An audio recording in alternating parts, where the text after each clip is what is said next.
Молитва за спасение на деца. Здравейте, приятели! Днес ще се запознаем с молитва, която ни сближава с Исус. Молитвата започва с признаването, че всички сме грешници. Това е нормално.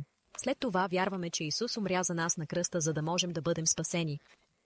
Сега искрено молим Исус да ни прости нашите грехове. Специален момент е това. Отваряме сърцата си за Исус, позволявайки му да влезе и да напълни живота ни с любов. Приемаме Исус Христос като наш Господ и Спасител. Това е голямо решение. Благодарим на Исус за прощаването на греховете и вечния живот. Нека благодарим. Радост и надежда в момента. Молитвата за спасение ни обединява всички като приятели на Исус. Колко красиво!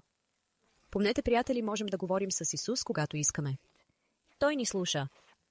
Молитвата е ключ, отварящ врата към специално приятелство с Него. С вяра можем да се обърнем към Исус и да разговаряме с Него. Споделяме тази молитва с приятелите си и говорим за Исус заедно.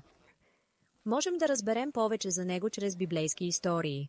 Винаги е подходящ момент да усетим любовта и добротата на Исус. Всеки от нас може да бъде част от тази красива история за спасение. Приемайки Исус, ставаме част от семейството. Той ни учи да бъдем добри и да се грижим един за друг. Както Той го прави за нас. Молитвата за спасение е красив подарък, пълен с надежда и светлина. Не забравяйте да се молите и да отворите сърцето си за Исус всеки ден. Молитвата за спасение е начало на приключение с Исус. Можем да покажем любовта си към Него чрез различни форми на изкуство. Споделянето на добри новини за Исус е източник на радост. Като приятели споделяме наученото и растем заедно в любовта на Исус. Вярата е общност, в която можем да се подкрепяме взаимно. Помнете, Исус винаги е с нас. Никога не сме сами. Животът с Исус е вълнуващо приключение, изпълнено с радост. Можем да говорим с Него по всяко време и навсякъде. Така че, когато приключите, не забравяйте, че Исус винаги ви обича и се грижи за вас. Благодаря за присъединяването днес. До скоро, приятели! Довиждане! Молитвата за спасение.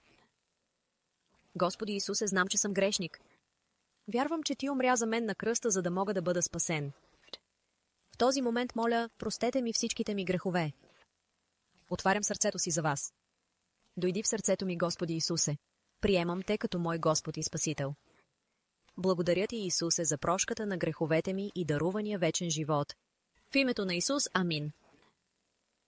Библейски истории, важни учения и поучителни притчи на Исус, елате и чуйте вдъхновените му слова на spokenwordsofjesus.com.